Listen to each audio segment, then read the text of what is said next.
Salutations, my friends, and thank you for tuning in to another edition of Factions of Freedom. I'm your host, Noisera, Freedom Faction, whichever one you prefer, and I have titled this episode, Algorithmic Adversity, Silencing Dissent and Future False Flags.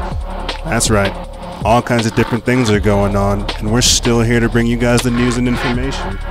It's an honor, that's for sure. Before we jump into this episode, I have a few updates for you guys. Okay, if you can believe it, they deleted the YouTube, all 4 years worth of content. Sad to say, we were only able to back up seasons 1 through 5. The Crisis Corners are kaputs, as are the Occult Worlds.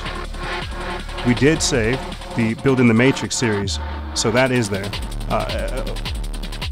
We are trying to get the backup YouTube channel up. This is where it will be played. We're trying to restore the website because of the disabling of our Google account, our Gmail. We have been slowly starting to post more on Vero and Halanis. We will be getting ourselves uploaded to Steemit and DTube. There's all kinds of different things that we have to do, guys, to try to bring you quality content. And this fight that we're in, it's not going to slow down regardless of any of the hiccups. We're not going against people anymore. We're going against algorithms. And that's why we got to step our game up. Renaissance and creativity. That's how you fight conformity. This is why I tell you guys, you need to become a Patreon exclusive member. We're going to start doing video shows. You've heard me talk about this a few times. We're taking that next step. We cannot sit here and act like this is okay. We are becoming too comfortable. We need to expand, and we're going to start doing that and more. Make sure you're signing up for our newsletter because we're going to start trying to give you guys more information. If they delete the page and delete everything else, they can't delete your email. They can delete mine, but it's still working. Okay, also, last update, last thing to tell you guys. Go to the website, go to the store, purchase the previous seasons. If you become an exclusive member, you get access to immediate access to our previous seasons. If you go to the store, you can actually purchase each individual season. We're running a discount right now. You can go get the Smorgasbord edition, which is all the seasons, all 5 seasons for $50.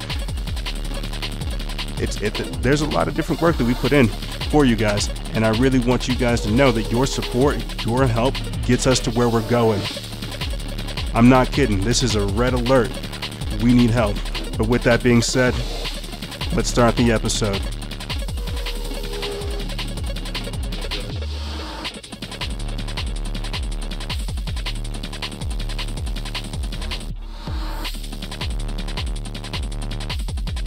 Adversity, silencing dissent, and future false flags. We've got a lot to go over in this time that we have with you guys, and it is imperative that we try to get as much across. So we're going to be starting off this episode with psychotropic drugs, things like Big Pharma. Why? Why is this our present reality? Why is there like a war on children? Why are they saying, kids that can't sit still, they have ADD, or they have ADHD, and so they give them drugs. In the previous episode that YouTube took down, we'll be going over censorship and all this other stuff as well. But I wanted to, clearly keep going on with the news, keep creating different content, looking at what's going on. Last week, like I said, we talked about things like Big Pharma, how they were literally dosing up children with drugs from a few months, honestly. And if anything, this is something that we touch on this show quite frequently. Why are they doing this? Why are they literally giving children chemical cocktails? And then you look at the case of every single mass shooter, the little template that they put out, the MK Ultra template, the thing that they make, that recipe. That's basically what it is, a recipe for a homegrown, domestic, radicalized individual. There's all kinds of different stuff going on here in this country of ours. I'll be getting into some of the censorship. Like I said, some of the stuff that's been going on this week that we've been having to deal with. But here, let's take a quick listen at this, where we have Trevor Aronson, an investigative reporter at the TED conference, talking about how the FBI recruits mentally ill men and trains them to become terrorists. The FBI is responsible for more terrorism plots in the United States than any other organization. More than Al-Qaeda, more than Al-Shabaab, more than the Islamic State. So I'm not... more than all of them combined. I'm definitely not hearing anything, but this is definitely something that we keep on hearing throughout time and time again. John Herbert Dillinger, all the other things that are going on. When we're looking at how to break this down, when we're looking at what this all means, we've got to understand that these people are literally trying to manufacture ignorance. They're trying to make us doped up fools, people that are addicted to drugs. Why are we talking about Big Pharma? Why are we talking about psychotropic drugs? Well, look at what's going on in society. Things are polluted.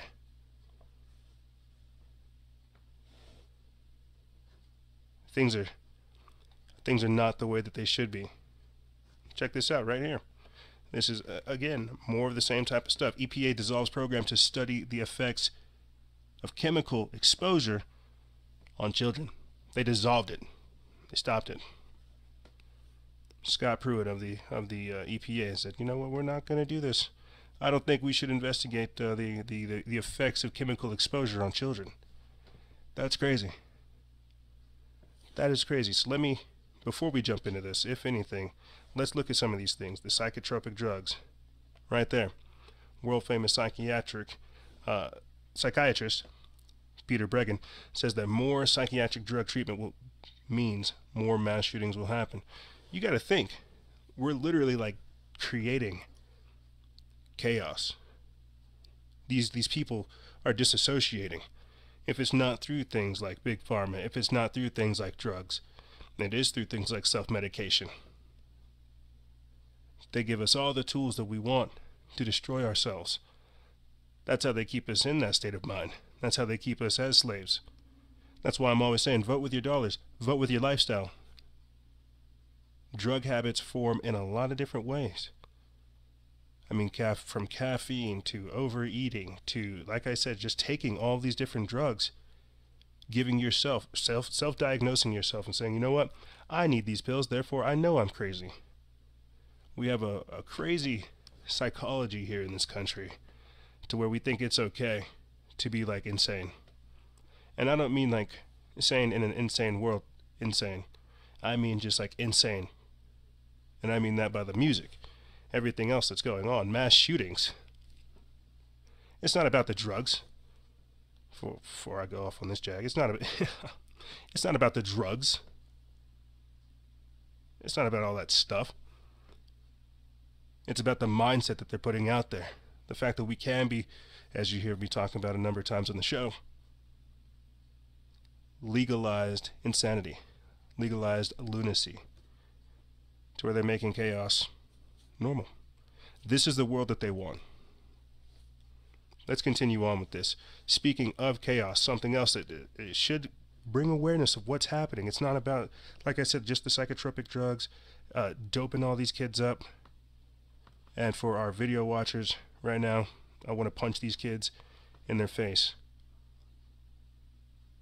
Yeah, I just want to hit these kids in their face. What I'm really trying to talk about, because we're coming in hot. We have a lot of different stuff to talk about. We're literally going up against algorithms, trying to get content out to you guys while still trying to grow. It's crazy. It is crazy. It's hard to think about that 4 years is gone of content worth to you guys. But let's check this out. Update on the mysterious disappearance of the CDC researcher. This was the guy that kind of helped blow the horn on some of the vaccines. But anyway, right here. Family of missing CDC researchers offer $10,000 reward for information on his disappearance. CDC researcher Timothy J. Cunningham left work 2 weeks ago, and no one has seen him since. What's crazy, there's an article that came out about this. Apparently, his neighbor told him to delete his phone number. There's other strange stuff going on with this guy, but Dr. Timothy J. Cunningham had been a rising official at the Centers for Disease Control and Prevention. The Harvard-educated epidemiologist was promoted in July at the U.S. Public Health Service in Atlanta and contributed to the responses following outbreaks of Zika, Ebola, and other health emergencies caused by Hurricane Sandy. So obviously we're dealing with somebody that is used to outbreaks. What does that tell you? He was also prominent he was also a prominent fixture in the Atlanta community, earning a spot in Atlanta Business Chronicle's 40 Under 40 awards last year. But the researcher who studied disease pattern was not feeling well February 12th and left work around midday. Cunningham, 35, hasn't been seen or heard from since, his family and police have said, sparking a $10,000 reward offered by the family in participation or partnership with Crime Stoppers at Greater Atlanta for information leading to an arrest and indictment in connection with the incident. Quote, I feel like I'm in a horrible Black Mirror episode, quote. His sister, Tiara Cunningham, told the New York Times, referencing the dystopian sci-fi television. I'm kind of lost without him, to be quite honest. So think about that.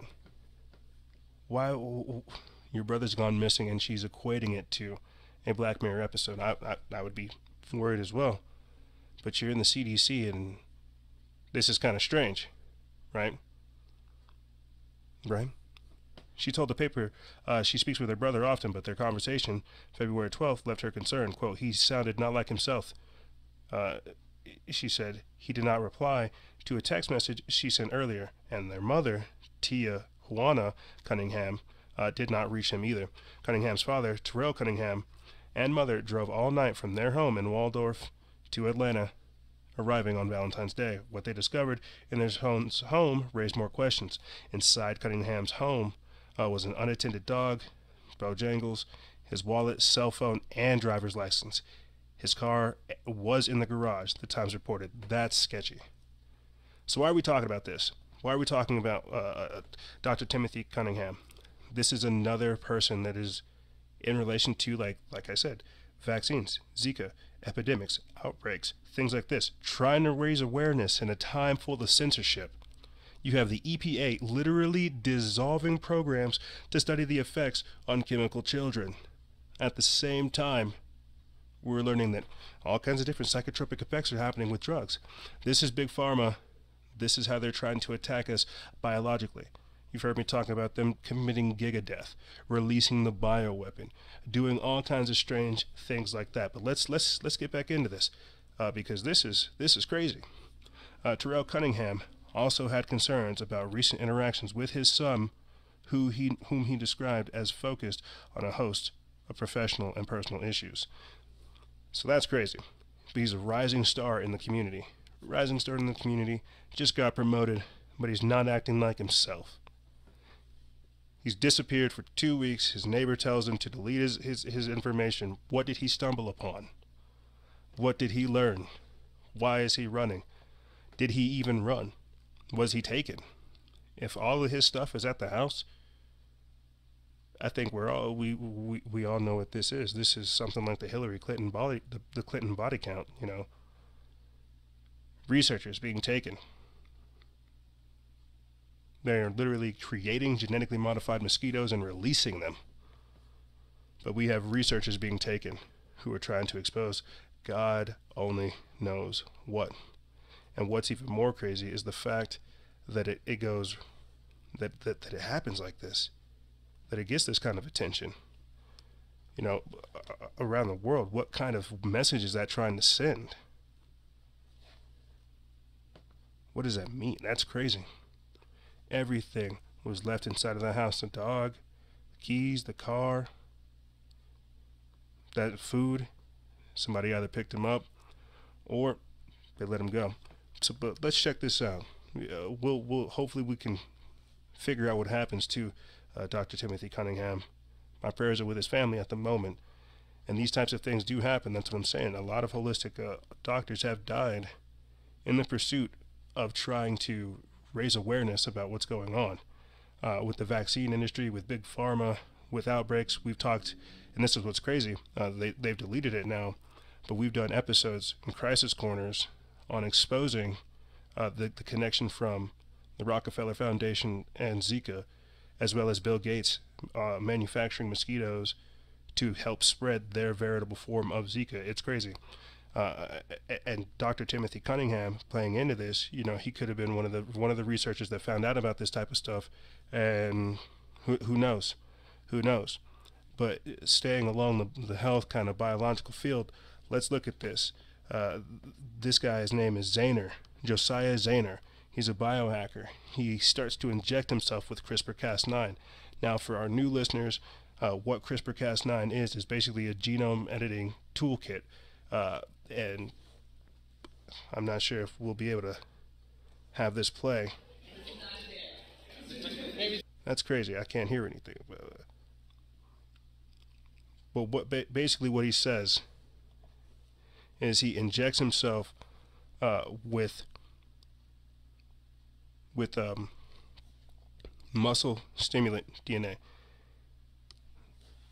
He's basically trying to make his muscles bigger. And these types of things are happening. Why am I playing this? Because what we're talking about is epigenetics. What we're talking about is genetic modification. What we're talking about is the changing of humanity. Transhumanism. Biohacking. Manipulating DNA. We can't go back to normal. You see, the minute we start doing this, the minute we start opening up Pandora's box, we no longer become human. And some people will say, well, it's time for humans to end. It is time for a better man. It's going to take a while to get there. And what's going to happen are stunts like this, where people do hop over here on Facebook and they inject themselves and willingly start modifying their DNA. Where do we go from here? So it does start with things like the psychotropic drugs, dosing us up, numbing the mind. I've talked about that all the time, how I feel like it's them trying to numb the spiritual connection, getting us addicted to pharmakeia, to pharmaceuticals, to everything that these doctors practice, because it's only medicine. The minute we start getting involved with these types of things and indulging that type of lifestyle, that's whenever we actually start seeing the depreciation, the dehumanization of these types of things. And there's a point to all of this, to break us down to a point to where we are subservient, to where our children are either autistic or so dumbed down or so indoctrinated that they do not have resistance within them. You have to think there are people who generationally have fought against tyranny, who have fought against oppression, who have fought against the governments, who have fought against whatever this entity or this energy is for generations. This is in them generationally, instinctually, to rebel, to have dissent, and to do these types of things. But if they can breed that out, if they can somehow make us more passive, somehow make us more subservient, I'm sure they will. Now, this isn't so much a literal as it is just a foresight type of thing. Right here, transhuman sheeple. Scientists create first human sheep hybrids. This is on our website. It's from Mia DeGraff of Technocracy News. We put this up February 26th, and we've talked about this before. Human-animal hybrids, animal-human hybrids, from spiders and goats to frogs and spiders to now humans and sheep to pig and sheeps, or pig and pigs and humans. They're all over the place. And we're going to be seeing, again, with the body modifications, with the biohackers, with the people who are trying to manipulate and modify DNA, we're also going to see them look into things like tigers, leopards, panthers, Black Panther, Wakanda Forever, all these different types of things. It sounds silly right now, but if they give us the tools, we'll see this more so. We've talked about cyborgs on the show as well. And how they're trying, that's only one aspect of the transhuman thing, to merge with computers. The other half is to degrade humanity to where we get to a point of, like I said, subservience, or to where we are the monsters, to where we become alien, to where we no longer become human. There's no continuation from here. I've talked about this time and time again, how this may be the very last generation of human, because we're moving more into this reality. Now, it's not just a liberal ideology or any crazy thing like that. It is a literal scientific takeover of the mind, body, and soul. That's why I had to explain it simply with the psychotropic drugs, introducing the episode with that, looking at how they're using things like Big Pharma to push drugs onto the population. These are just over-the-counter drugs. I'm not talking about what you can find in your local neighborhood. You see, and that's what I'm saying. It's the indoctrination, the social engineering to say it's okay to do these types of things so that they can eventually get us to a point like this, to where we are just saying, you know what, I don't want to be human. I don't want to be natural. I want to be abnormal. I want to be all these different things. And there are some people who will totally disagree with me and think that they should do that, and they definitely should, if that's what entices them. But I know where this road leads, and it's nowhere good for humanity. So let me get into this article. It says there are few ethical or moral boundaries that technocrat scientists won't cross. The slippery slope of dangerous technology has already begun and will most likely end very poorly for mankind. In any case, this could give meaning to the new term, sheeple.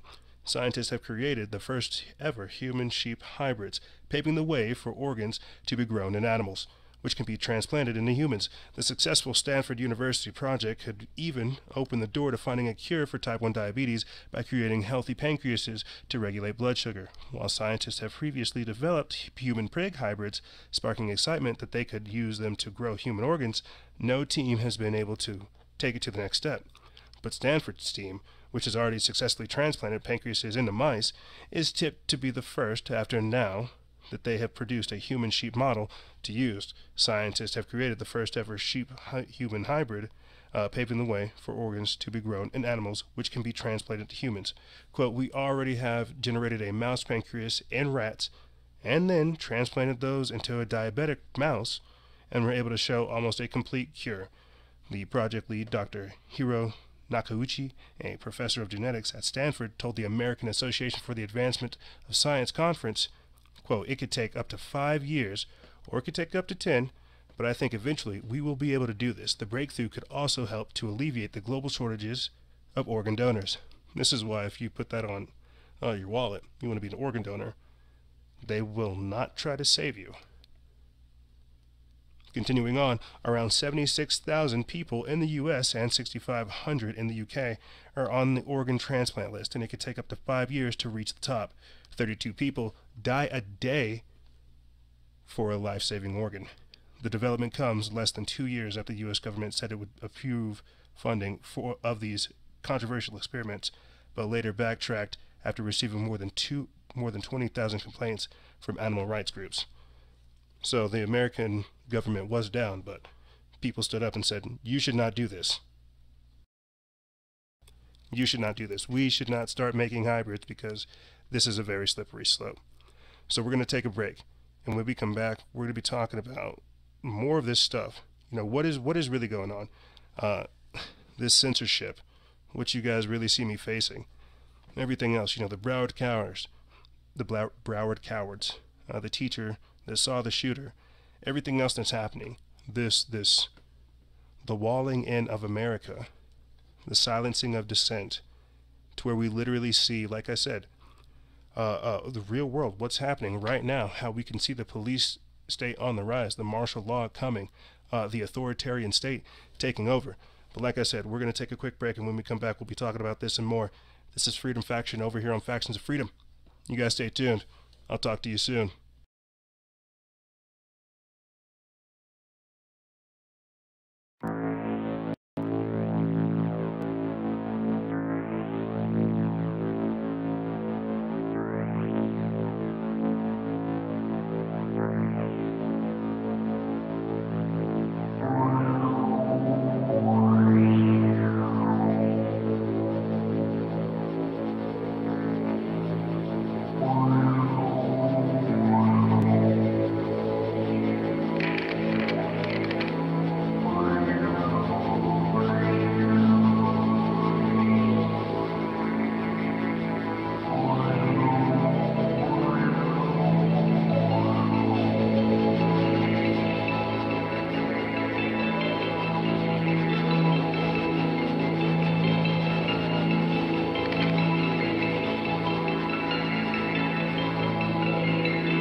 Surprisingly, we are back. I know it sounds wild, but we are.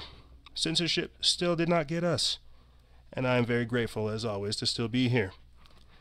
We knew it was coming. It's okay.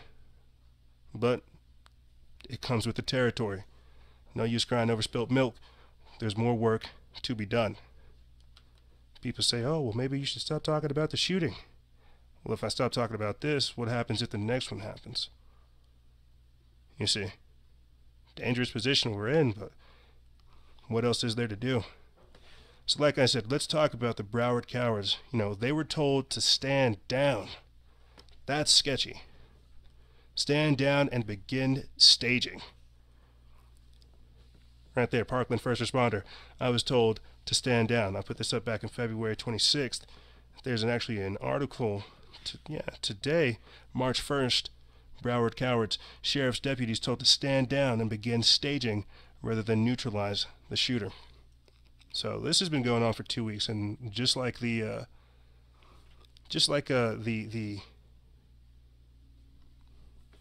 Las Vegas shooting, the Mandalay Bay shooting, this is something else that's going to happen. Where they're going to drip feed information, where they're going to slowly release this type of stuff, and we're only going to get the details slowly as it unravels. Now, that David Hogg kid, he's back in school.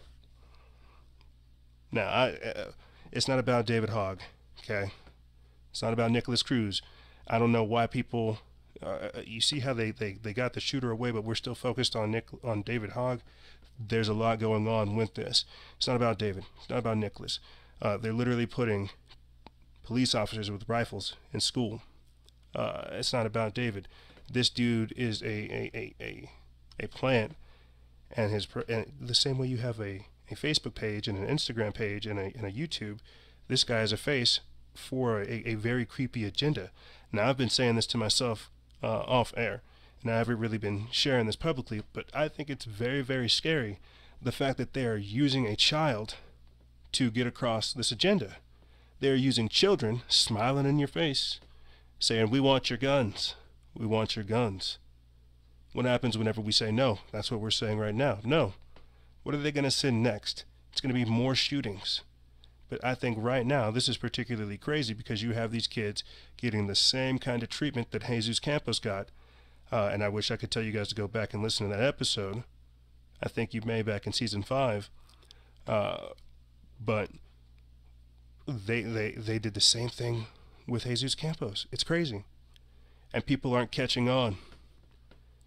The people are only seeing the face, they're not seeing what it represents. And now there's a connection between him and the Podesta Foundation, or John Podesta. So there's a lot of different things to look at with that itself. You have all kinds of different businesses, Cucks Sporting Goods, Dick's Sporting Goods, all kinds of different places cutting their relationship with the NRA. That's nuts. But at the same time, you have to think on the large scale of what that means. Something big is coming down the way. They're using this as a charade to cover the fact that we need to defend ourselves, and we will not have the skills to do so. They do not want to give us the means to do so. Now, I'm not going to get up over here and tell you guys to go arm up or anything like that. But my point is this. We've got to look at what this means. It's not about gun control. It's about the authoritarian takeover of our country. So I'm going to read this real quick, and then we're also going to talk about real quick Donald Trump talking about taking your guns and how this is a very real thing. But let's get into this. This is from Freedom Outpost. It's by Elizabeth Vaughn. March 1st, 2018. Broward cowards, sheriff's deputies told to stand down and begin staging rather than neutralize the shooter.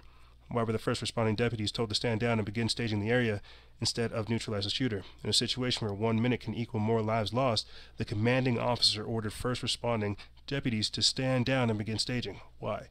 The shooting began at Marjorie Stoneman Douglas High School at approximately 2:21 on February 14th, and police received the first emergency call at 2:23.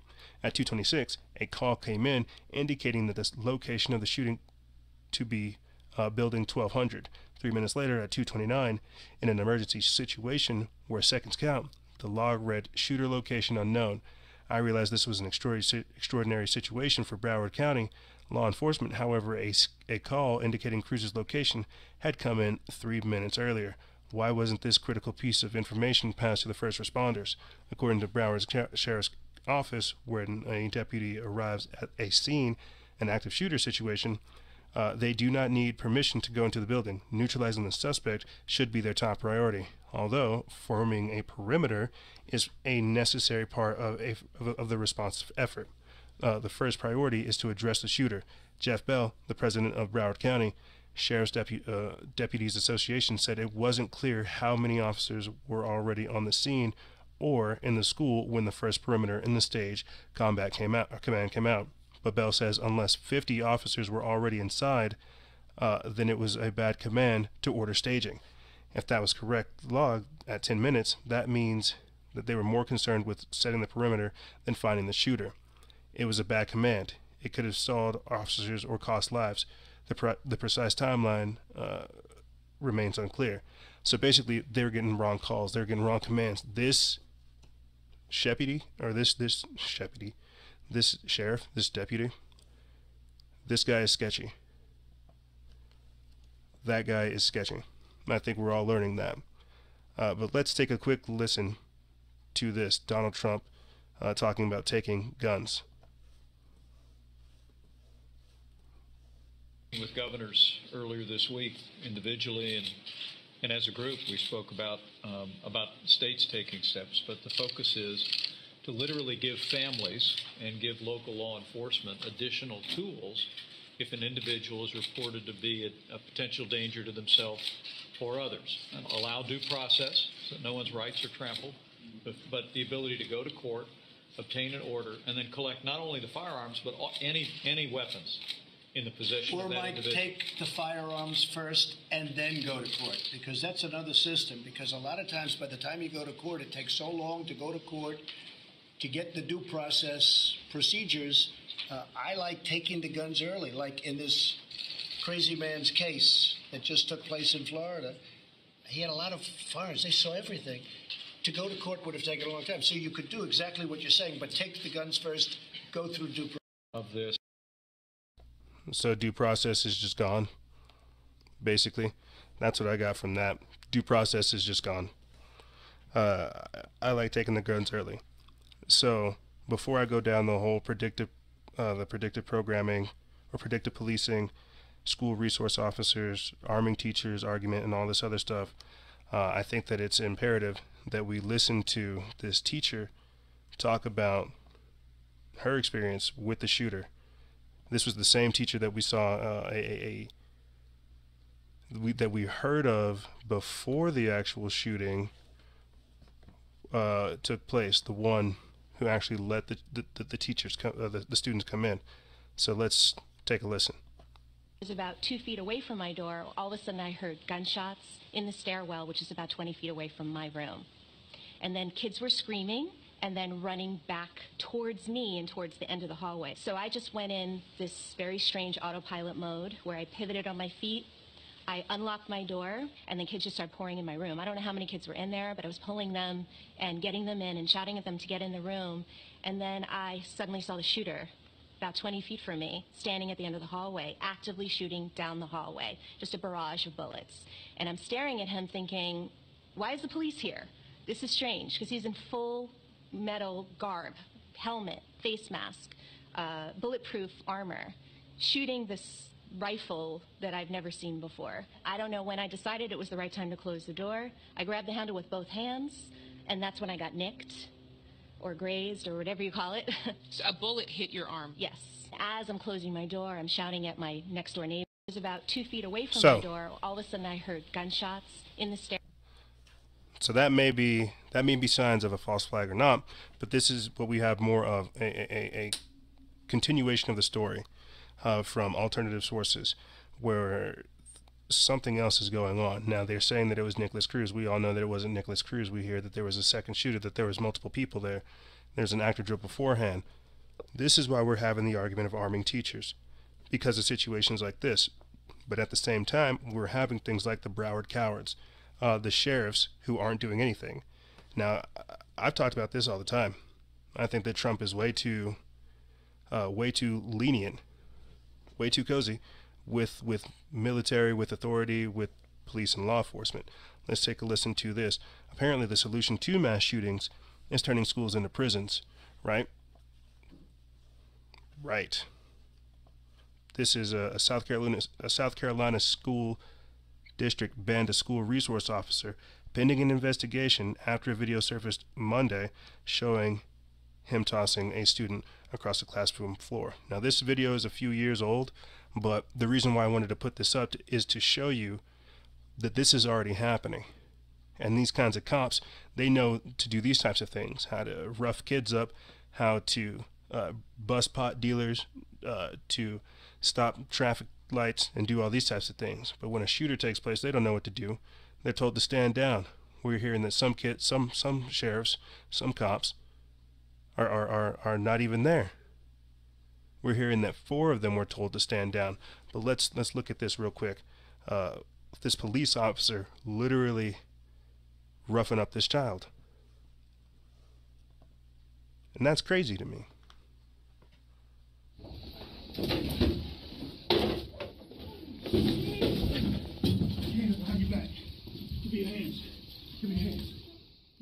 The student was asked to leave the class several times by the instructor at the school. Assistant principal was there as well. Then the officer was called on scene to actually have the student removed from that location.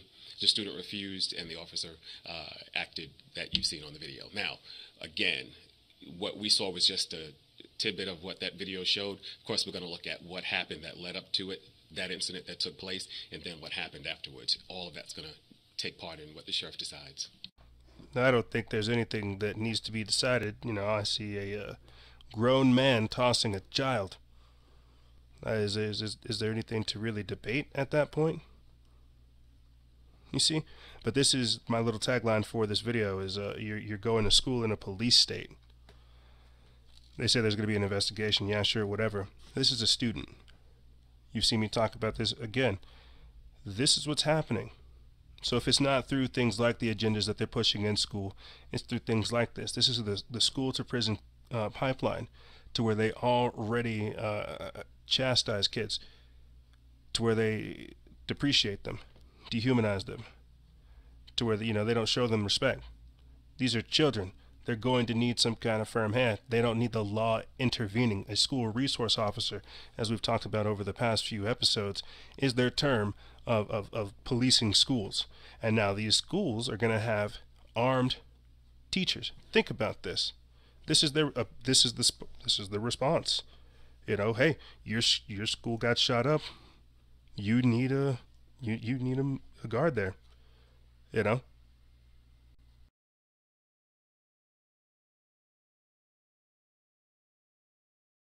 Even though the people that were there didn't do anything. Now let's listen to Sheriff Scott Israel, this sketchy guy, talk about how now they're going to have rifles on school grounds. Implemented a practice within the Broward Sheriff's Office and spoke to Mr. Runcie, who was fully supportive of my decision that our deputies who are qualified and trained will be carrying rifles on school grounds from this point forward. The only place, if people are asking me when they're not carrying the rifle, until we look for gun locks and gun lockers, the only place when they're not slinging the rifle that it'll be allowed to be stored is locked in their police vehicle. So it will be done safely. Only deputies who have trained and qualified will carry those rifles. But we need to be able to defeat any threat that comes onto campus. That's crazy. I can't believe they're getting away with this. And that's what I mean. It's not about David Hogg. It's not about Nicholas Cruz. It's about what they're doing. They're putting David Hogg out there, this sketchy kid. They're putting David Hogg out there and Nicholas Cruz, your typical, oh, well, he was really messed up in the head. Something wasn't right about him. This is, like I said, a person that was self-radicalized and was allowed to commit domestic terror acts. We don't know if he actually did this, but he has the perfect cutout, and that's what they need, somebody to take the fall so that they can have somebody to control the flow of information. That's David Hogg, but it is what they represent. So the response to us being attacked is for us to have our freedoms taken. That doesn't make sense at all. Arming teachers, you don't think the teachers are already packing? Some are, or at least the smart ones are. You don't think that and I've talked about this before, they're trying to get us all hyped up on drugs, with guns, all angry, tense, and in a survivalistic mindset, to where we're reacting, we're being more instinctual, we're not really understanding what's happening to the psyche,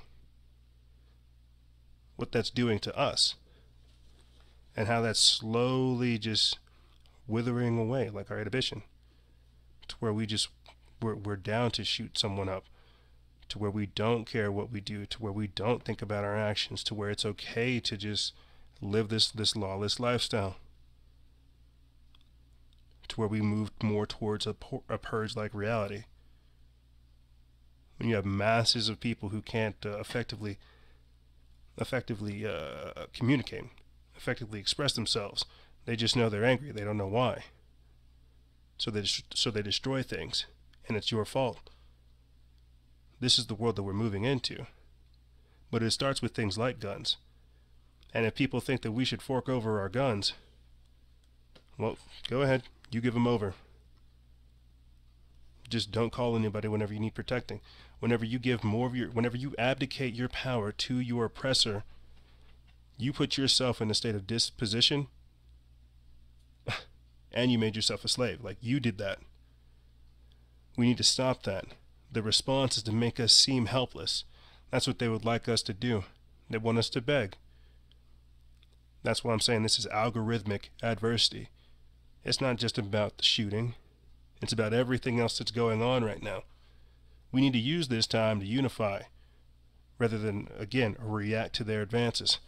Let's take a listen to this, how they are training teachers for active shooters. Now, this is a video game, but I assure you, they are already doing these types of things. You don't think that they have teachers who are trained in other ways to handle certain situations at school. And now they already have, like I said, deputies with rifles, school resource officers. This is the school to prison pipeline, to where people already feel like everybody's a threat. Is this education, or is this indoctrination? So right here we have tablets going through the character selection screen. We have different types of characters. Suspect comes with rifles. Suspects can be adults or children. It's like a million other video games you've seen, but this one is no game. It's meant to simulate what happens when a gunman enters a school. The suspect's going to go in and start creating some chaos. The teacher will show you how the teacher can respond to that with the students by taking different actions, lining them up against the wall. It is difficult to watch, but the programmers say this simulation can save lives. A lot of these features allow teachers to test out things that have been tried. For example, Virginia Tech, they found that barricading the doors worked very well. So this gives different school districts the ability to try out different things, see what works for their given environment. The goal is to give teachers, administrators, maybe even police the opportunity. So right here we have tablets going through the character selection screen. That's crazy. So, you know, I'm listening to this.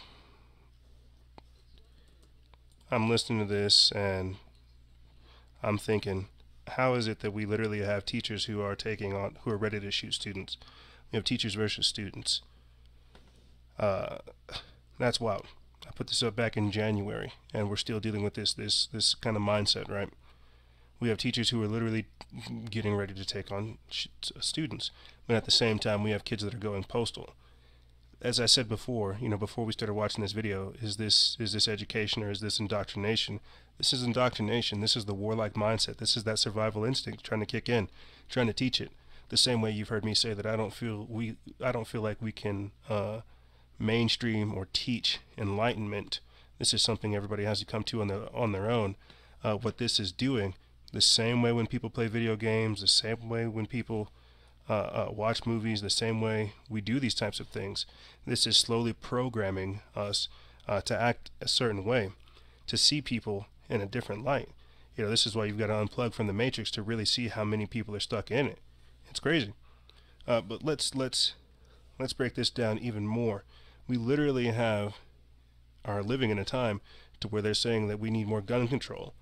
One of the common arguments that we hear is they're not coming for your guns. They never are. We hear this all the time. But, and it's on the website too.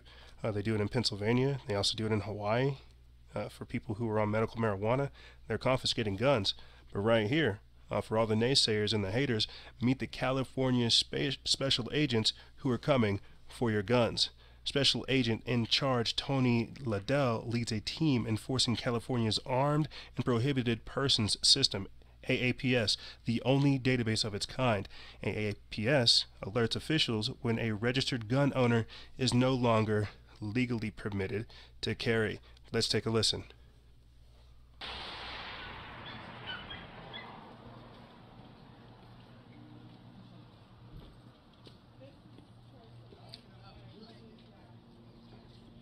The team is usually comprised of a supervisor and 5 or 6 agents, and each of the agents carry a caseload. And on any given day, we come out to a location. We have, between 8 to 12 targets that we want to try to get to in an afternoon and an evening. So everything on the left side is hers. Sorry? Any clues from her, or this? No, we're just double checking. She thought the gun may be in here. Okay. I don't know if she forgot. 8 to 12 targets. Her son-in-law. Okay. So we're doing it just to make sure there's nothing else in there that she may have forgot about. Is a database that collects information from other databases, and it crosses people who lawfully purchase weapons. Yep. So that's why we have this surge of gun buys happening as well. Like they say, 8 to 12 targets an evening. Whenever your license expires or whatever database they have it out there. So a few years ago, unfortunately, I wish I could tell you guys to go back and listen to it, but a few years ago, I did a crisis corner where we talked about how they merged criminal and criminal and civilian fingerprint databases. This was a few years ago. What we're having now is, I'm sure, the same thing, a compilation of different databases of different people, and these people, the AAPS, who are going out there, who the legal and lawful gun grabbers, working for the government, who have this complicated and compounding database of information.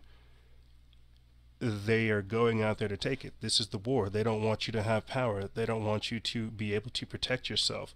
With what's coming down the line, they don't want you to have the ability to save yourself. They only want you to rely on the state. And I talked about this in the other episode, the one that got taken down. If that's the case, I'm rolling the dice, 50-50. As a black man, I'll call the cops, and they might shoot me. But let's take another listen right here, where Donald Trump is also talking about taking the guns. This is, again, if you ask me, alluding towards things like predictive policing. Like I said, is due process gone? Let's take a listen. And I think in your meeting with governors earlier this week, individually and as a group, we spoke about states taking steps, but the focus is to literally give families and give local law enforcement additional tools if an individual is reported to be a potential danger to themselves or others. And allow due process so that no one's rights are trampled, but the ability to go to court, obtain an order, and then collect not only the firearms, but any weapons in the possession of that individual. Or might take the firearms first and then go to court, because that's another system. Because a lot of times by the time you go to court, it takes so long to go to court to get the due process procedures. I like taking the guns early, like in this crazy man's case that just took place in Florida. He had a lot of firearms. They saw everything. to go to court would have taken a long time. So you could do exactly what you're saying, but take the guns first, go through due process. Of this, and I think you... Like I said, so due process is just gone. Mike Pence says, yep, we should have due process. Donald Trump is saying, no, we should not have due process. Take the guns first, and then go to court. That's kind of crazy. And when you have people, like I said, the AAPS, these people who have these multiple databases, who have information on us, for the people who do legally and lawfully buy guns, you know, you're going to have them come and knocking. You know, 6 days ago, I put up this this little stat right here, where I asked the question. It was a poll. Do you own a firearm? 30% said yes, 70% said no. That was 484 votes for yes, you know, they have a firearm, and 1,139 votes for no. So, again, you know, obviously the numbers are going to be a little bit skewed. We're going to have people who don't want to publicly say they have firearms, and I understand that entirely, or who don't have legal firearms, I understand that entirely. But my point is this world that we're moving into, I've talked about it all the time, your citizen threat ranking, how much you affect society, how much you affect your local world, and things of this nature. They're going to be testing it. So how does that play into this? Owning a firearm, no due process, getting your gun taken from you, and everything else. What we're basically beginning to talk about is predictive policing. We always hear it, you know, why didn't they stop them? Why didn't they stop them? Why didn't they stop them? Well, what happens whenever they do start stopping them? Is that something that we really, really want? New Orleans is being used, New Orleans residents are being used as a secret test subject for pre-crime police technology. I put this up March 1st. It's from Nicholas West of Activist Post. You guys can go look this up on the website. It says that the concept of policing in the 21st century is not only the implementation of a range of high-tech surveillance measures, including biometrics, but apparently also involves keeping it a complete secret from citizens and even from elected representatives.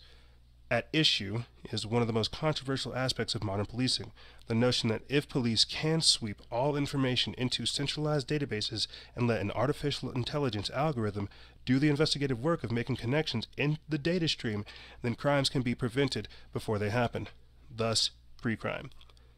Despite an ongoing debate about potential errors in current systems and even the legitimacy of predictive algorithms altogether, police departments across the nation are rolling out various versions of this technology.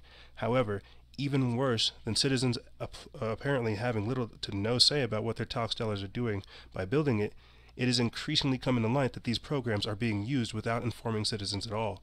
I previously reported about the difficulty that journalists and activists had in the notorious police state-infested Chicago, with the Chicago PD even refusing a FOIA, a Freedom of Information Act request for details of the well-known media like the Chicago Times.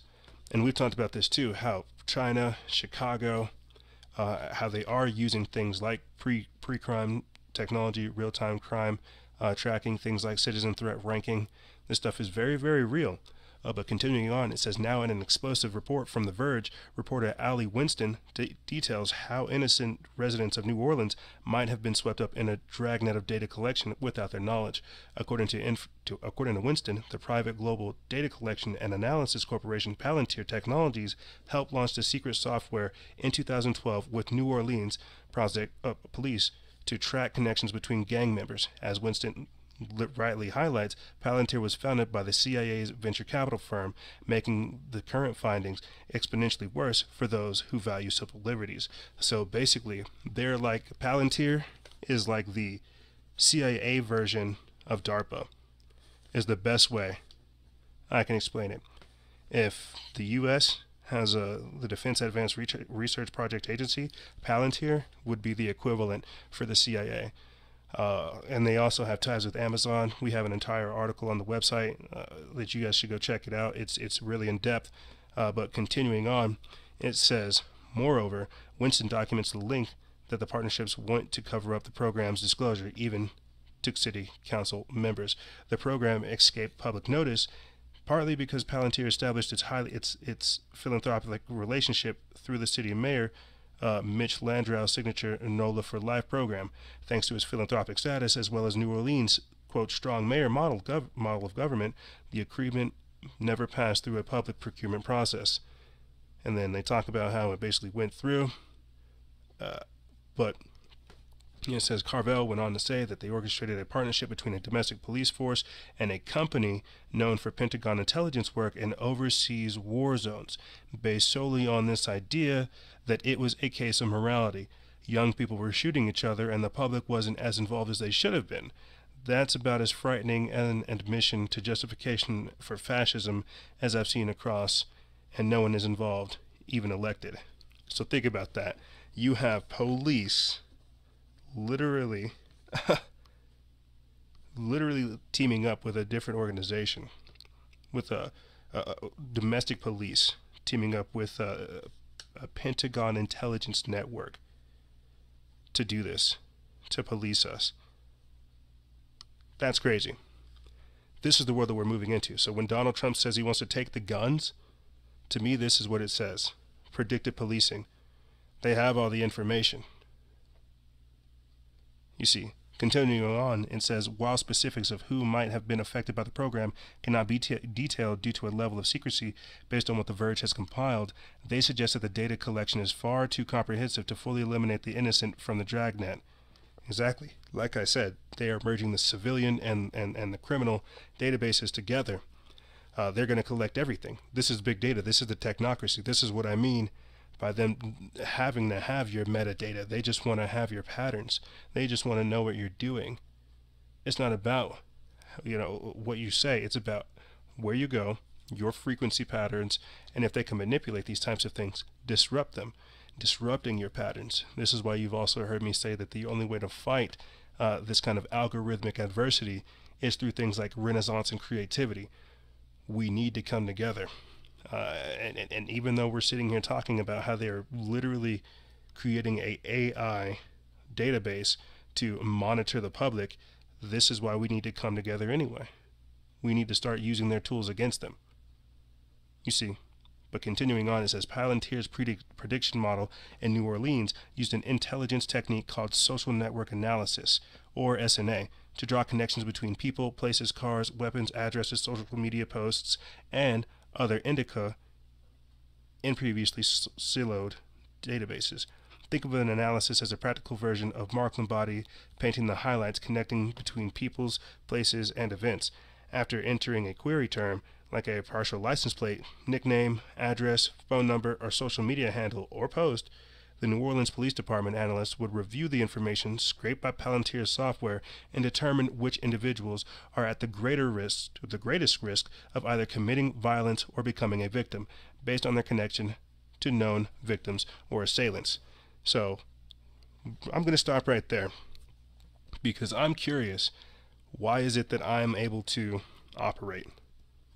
I know they have these technologies. It's not the censorship that we're under. It's because of the algorithms. It's because of not what we say. It's because we are in a specific category. We have been lopped in with all kinds of people. I laugh when people say that I am a conservative. I laugh when people tell me I don't have sarcasm. I laugh at a lot of these different things because I don't care so much about politics, because politics cares about me.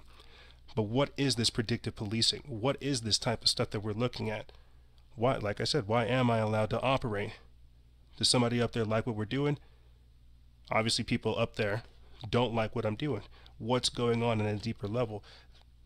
This is the world that we're moving into. So when I say things like your citizen threat ranking, where they have a social credit score system, they have the technology already, the social network analysis, to literally put a term in and go see what you're doing.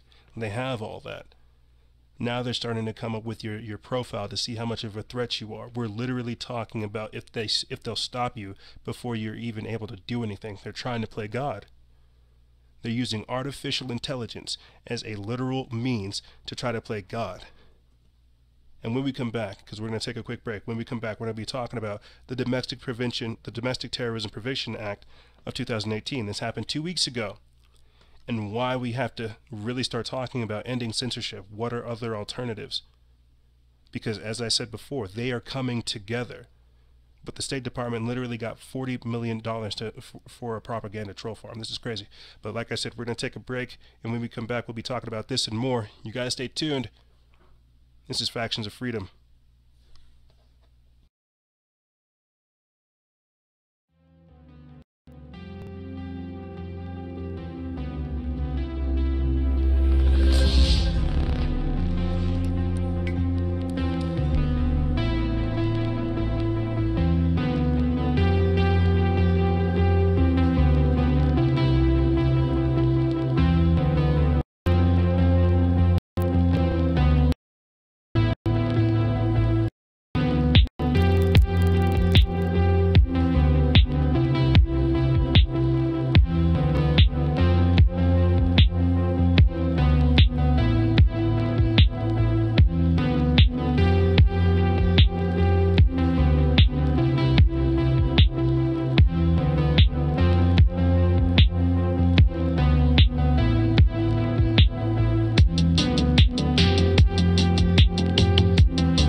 Final segment.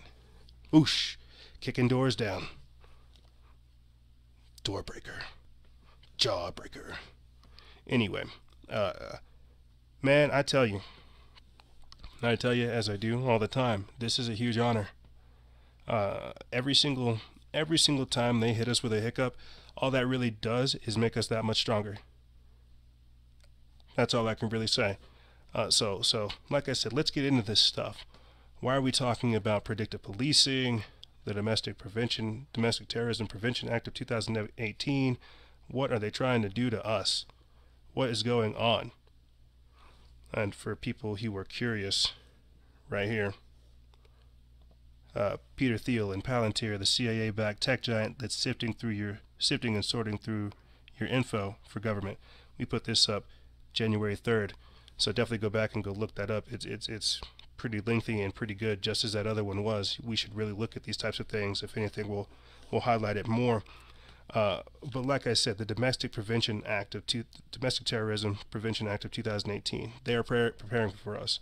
They want to stop us before we even have the ability to come together. This is also the problem of only using their platforms to communicate, because we have not effectively used this time to come up with a system. Inside of their system, they are able to use their system to stop our systems from developing. It is crazy. The levels of chess, the fifth dimensional chess, that's what they call it, the levels of chess that is happening is wild.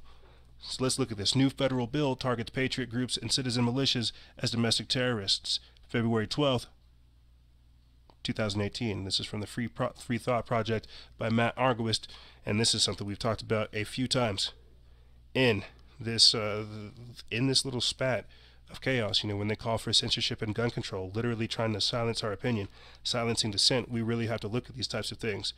And in this actual article, because we've gone over it a few times, what they do is, while on the surface this sounds like a rational idea, when you dig deeper into the bill, we discover just what they mean by preventing domestic terrorism. According to the FBI, the definition of a domestic terrorist is individuals and or groups inspired by or associated with primarily U.S.-based movements that espouse extremist ideologies of a political, religious, social, racial, or environmental nature.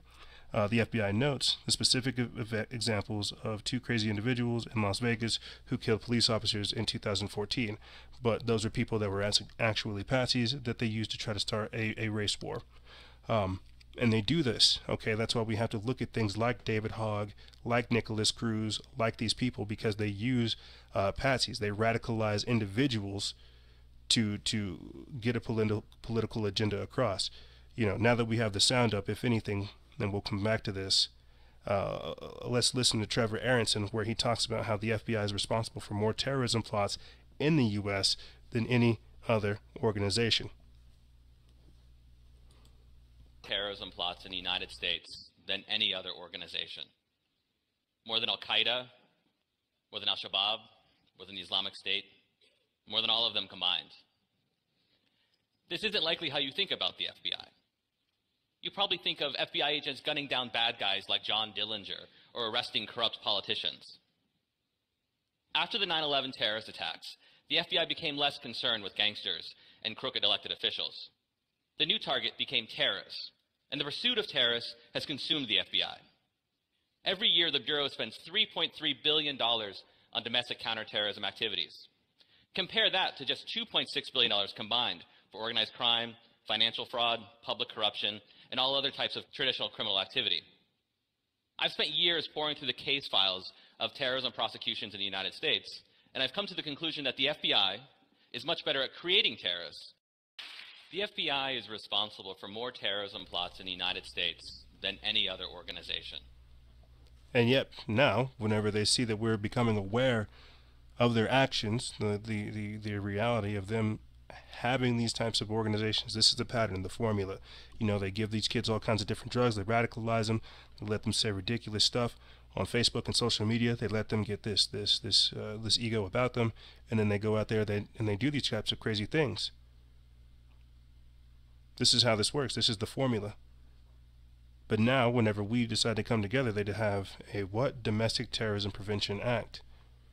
Because they see that not only are people getting very tired of being jerked around by people in suits and having their rights slowly taken, they're coming together. They don't want that. That's how this works.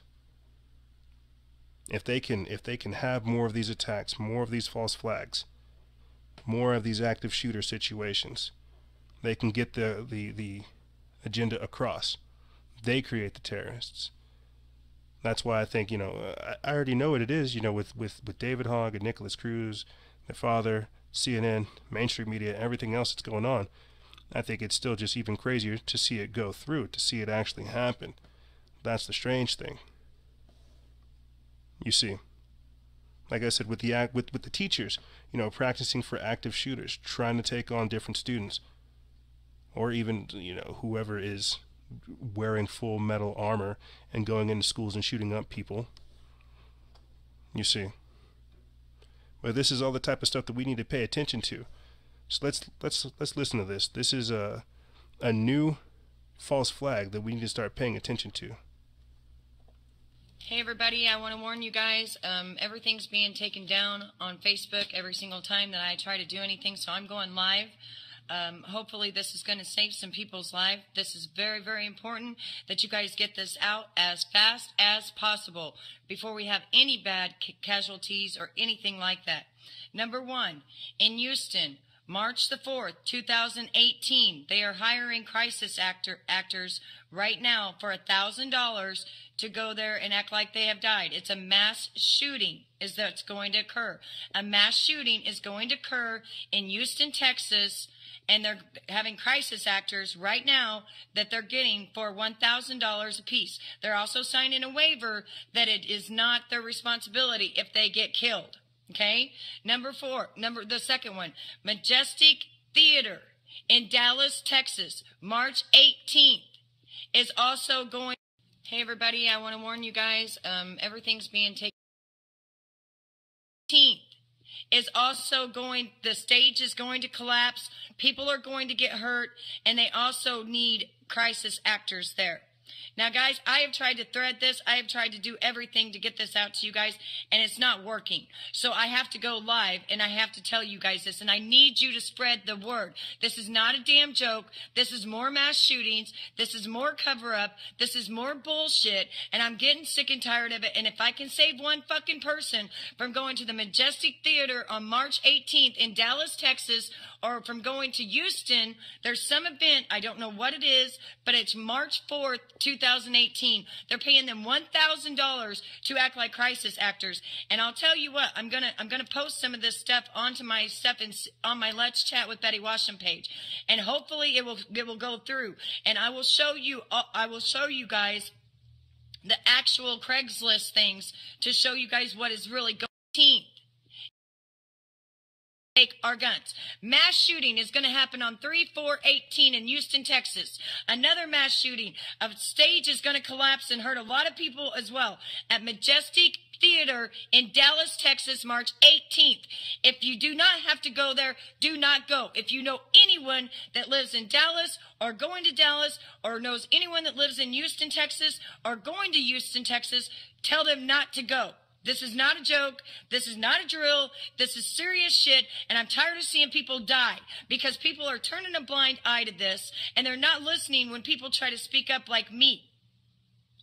Yes, they're blocking all my political posts, but this is not a political post. I'm going to actually put it on my Let's Chat with Betty Washam, guys. Let's Chat with Betty Washam. If you are not following me, go there and follow me at Let's Chat with Betty Washam. I'm going to post these crisis bullshit, actor fucking bullshit. Take our guns. Mass shooting is going to happen. Now, I understand that kind of frustration. You know, being in the having some skin in the game, I definitely have like that same kind of frustration. It doesn't make sense. You know, can you imagine trying to get the information out and literally not having the capability to having the information, but literally like being like stopped at every single level. So we need to watch out for these different types of false flags that are going to happen, because when we break it down, when we really see what's happening, we really start to get like an understanding of how martial law, the police state, it's going to start happening around the country. It's not going to be televised. Net neutrality and censorship, things like this, is going to stop us from getting the message out. It'll happen city by city, and no one's going to have a clue of like what's going on, because they're going to stop people from getting the information out. So people that are for people that are listening right now, we have a slide up of again another Craigslist adding of how they need 9 total actors for a casualty event. The address will be given Saturday the 28th, which is, it's already been gone, and you will be contacted 2 days before and given a script. Compensation for over $1,000. There's also another slide which points out how they need 16 actors for a mass casualty event to take place. The exact address will be given 3/2/18, so that's 2 days prior to the actual event, and the event will be held 3/4/18. They say email your resume, including previous crisis photos of your stage makeup, and your compensation will also be $1,000. What we're talking about is how crisis actors, how these types of things are set up. This is why the page gets deleted. This is why the information is gone, because we use it as a network to get this type of information out. But what happens when we get it out? We expose them. They don't want that. They're pushing an agenda.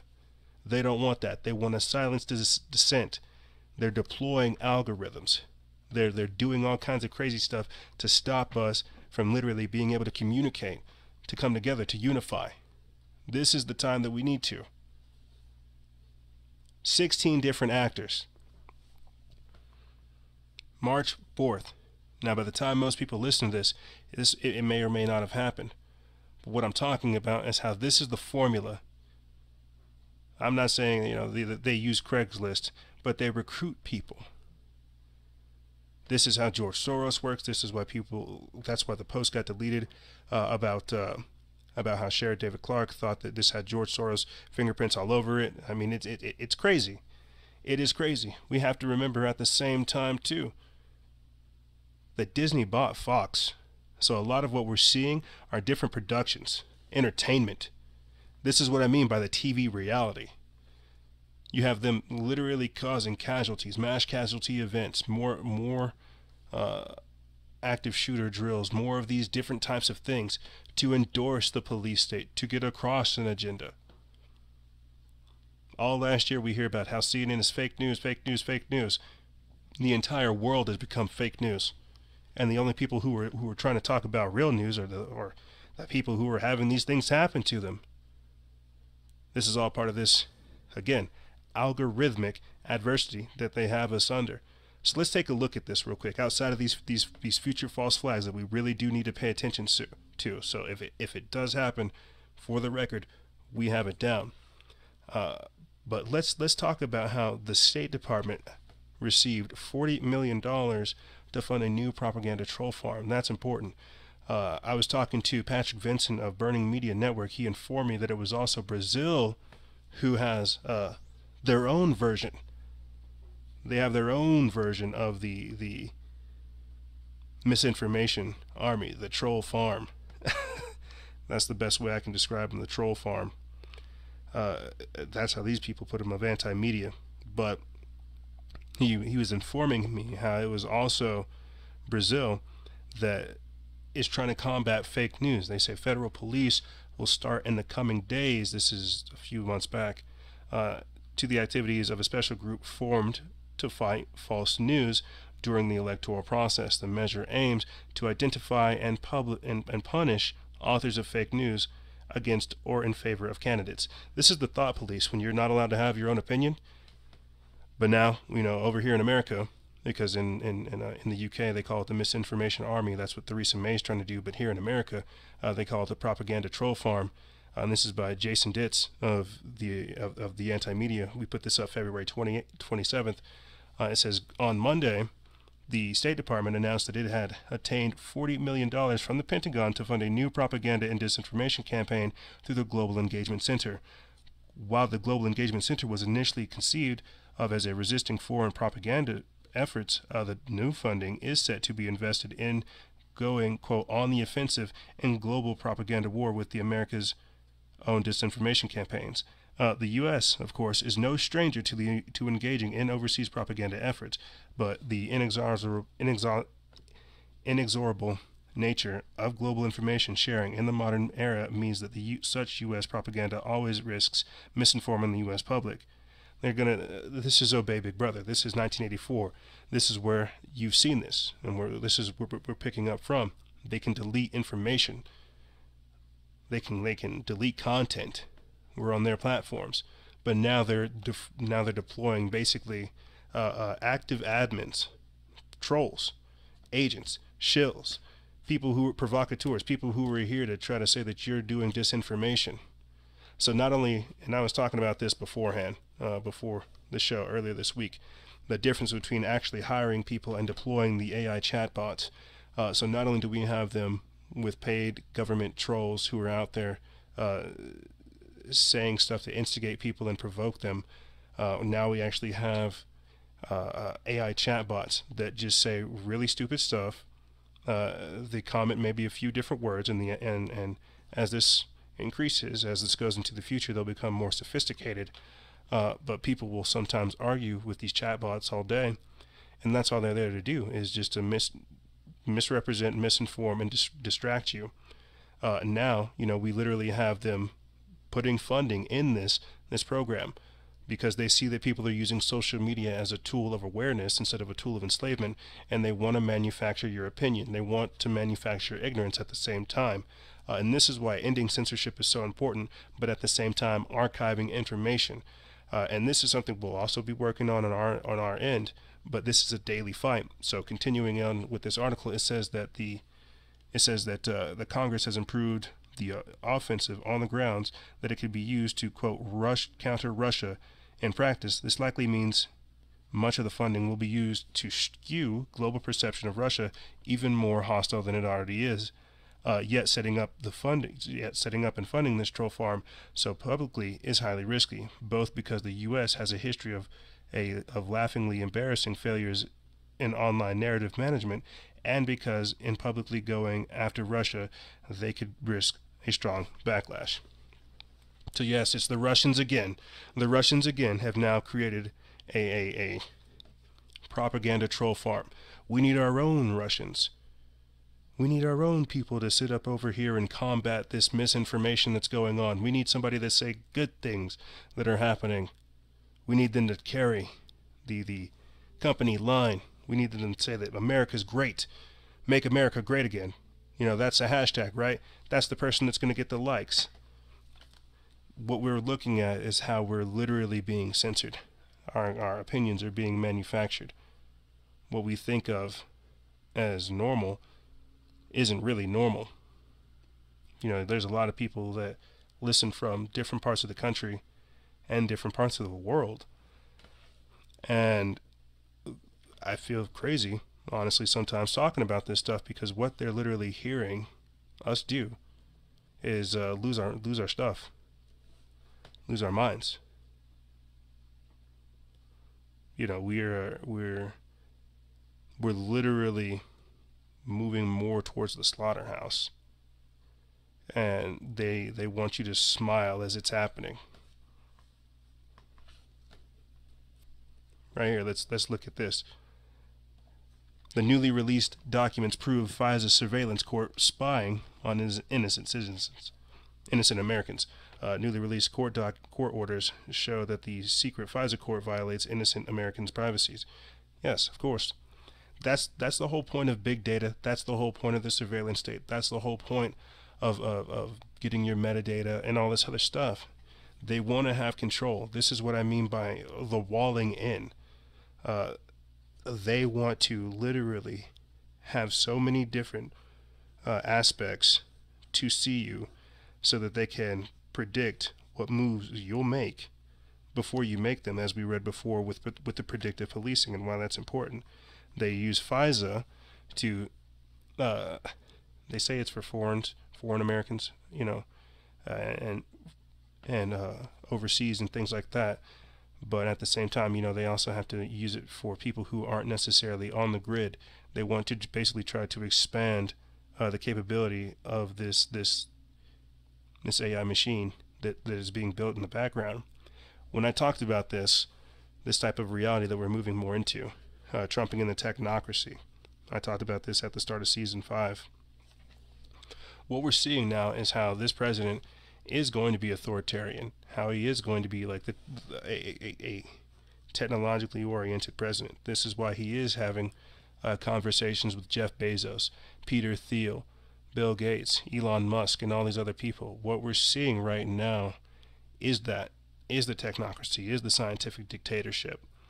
Why do things seem so polarized? So that they can get every single opinion in the picture, the 50 shades of gray, so to speak. They need to get an understanding, a comprehensive view of what's going on, from people who might agree to people who might not agree to people who strongly disagree. That's what I mean by picking up the metadata. So things like FISA, spying on innocent Americans, that's because they again, even with the gun control mindset, you know, all that's going to affect are the law-abiding citizens. It's going to empower the criminals because they're going to have even more guns. The FISA thing is the same kind of mindset. It takes it a step further. It spies on Americans, but it also reaches out to try to get the criminals. It's not good for anybody. So whenever I say that, you know, they have a criminal and civilian database, that's what I'm talking about. They're smashing it all together. Whether you be law-abiding, whether you be criminal, whether you be sovereign, whether you be anything. This is the technocracy, because right now they're building the infrastructure of this type of reality. We don't see it being We don't necessarily see it being erected because we're too busy staring at our phones. But what's happening is, as I said before, we're slowly seeing the walls come in around us. That's what I mean by me sounding crazy. I'm talking about the different ways that these people are controlling us and trying to control reality. But again, they have to keep us in a scarcity survival mindset. Let's take a look at this. Why we're calling for the regulation of Google, Facebook, YouTube, Twitter to stop the malicious censorship. I put this up March 1st, 2018, and I actually reposted this from Natural News because World Truth TV had it as well. And I've noticed this when you're in a website and you do these types of posts and the kind of content that we cover, it's good to kind of repost these articles because you're standing in solidarity and you're trying to spread this message. So I'm going to read this real quick. It says, today I am calling for the regulation of Google, Facebook, YouTube, and Twitter to halt these tech giants' nefarious malicious censorship, shadow banning, and blacklisting of independent media content. The focus of this regulation is not to order tech giants what content they must allow, but rather to enforce a level content playing field so that a free society can engage in debate, discussion, and independent journalism without the constant threat of being bullied, blacklisted, or shadow banned by the internet's wildly biased left-wing gatekeepers. In essence, we need, quote, content neutrality, enforcement that prohibits these tech giants from punishing or censoring content simply because of the psychologically fragile, quote, cry bully employees who work at those companies who can't handle a point of view they don't like. Sadly, over the last several years, as cultural lunacy has taken over the liberal landscape, tech giants like Google have descended into delusional left-wing cults dominated by totalitarian weirdos and deranged techno-loonies who believe they alone have the right to determine what the content public and what content the public sees. This was underscored recently when YouTube began wholesale banning or blacklisting of accounts that dared to question the official false narrative of the Parkland, Florida high school shooting. Any video that dared to state confirmed facts, such as sheriff deputies being ordered to stand down, was subject to extra scrutiny and often an outright ban. When tech giants protect one point of view while banning all opposing views, that's extremely dangerous to any free society. The fact that YouTube, Google, and Facebook are now picking one point of view while banning contradictory content is not merely unfair, but dangerous to any democratic society. Who decides which point of view is the correct one? How does YouTube glean divine truth in order to justify decisions in the first place? More importantly, what is the cost to democracy when one side of every debate is never allowed to participate in any real discussion? This is what I mean by obey Big Brother. This is what I mean by the technocracy. This is what I mean by manufacturing ignorance. This is what I also mean by manufacturing your consent. This is what I mean by the algorithmic adversity that we are up against. This is why we need to have our own platform, to have shows like this, to get the message out, to literally be the change in the world. But if we can't be the change and we're up against these types of adversaries, we have to understand the times that we are in. These people are trying to control what you think, how you feel, how you act. They understand the power that they have. And even though we are here, we can't give up the fight. If we stop, if we give them an inch, they'll take a mile.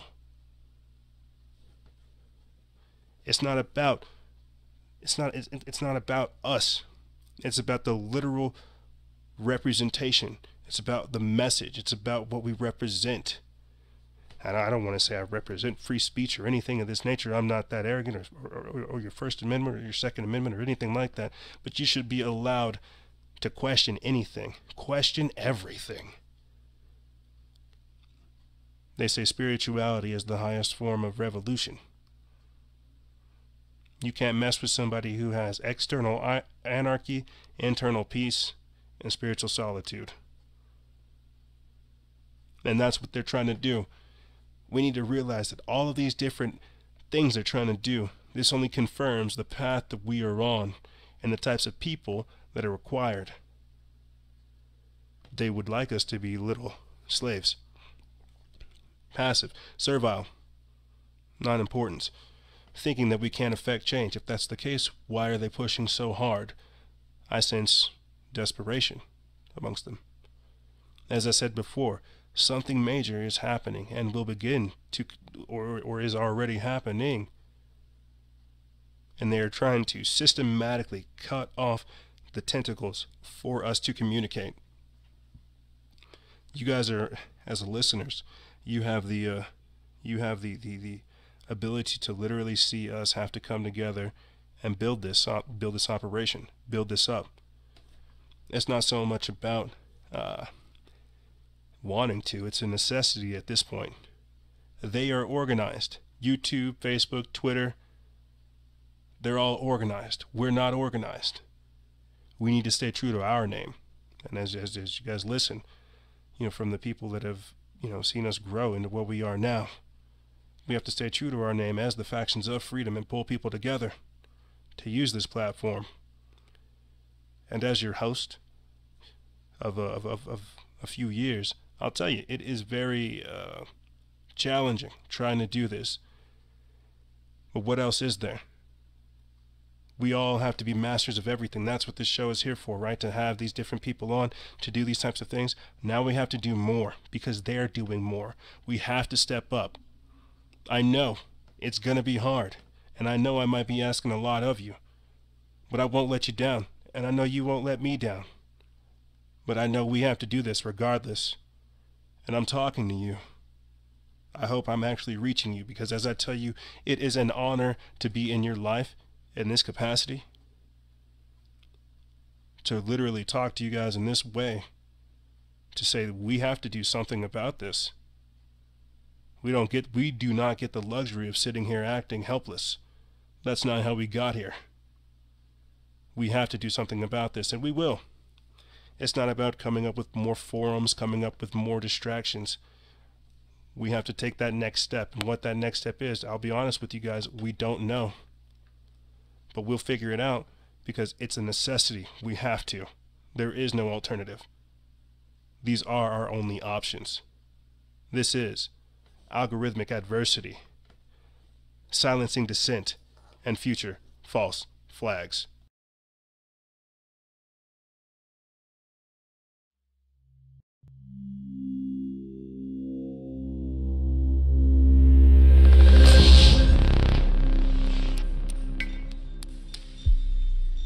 He only does it about once a week.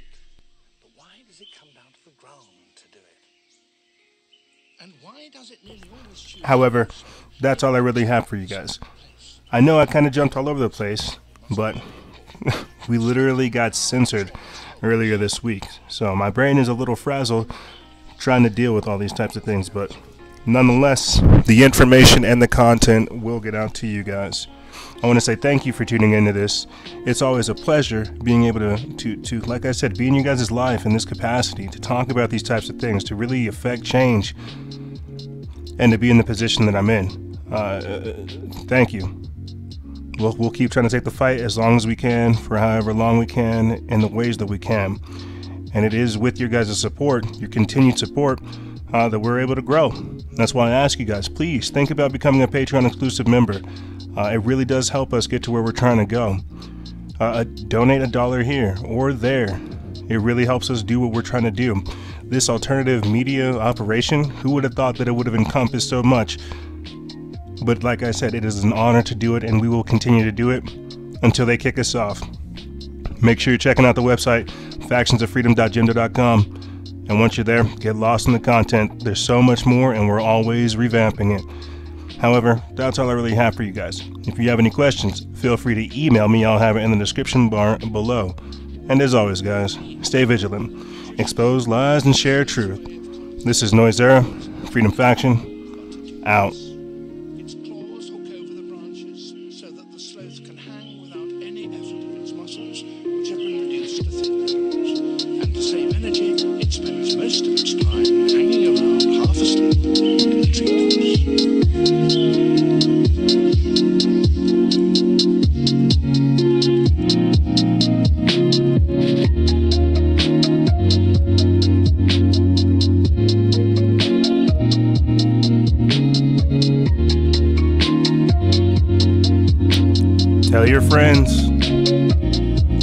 family. Factions of freedom is here to stay.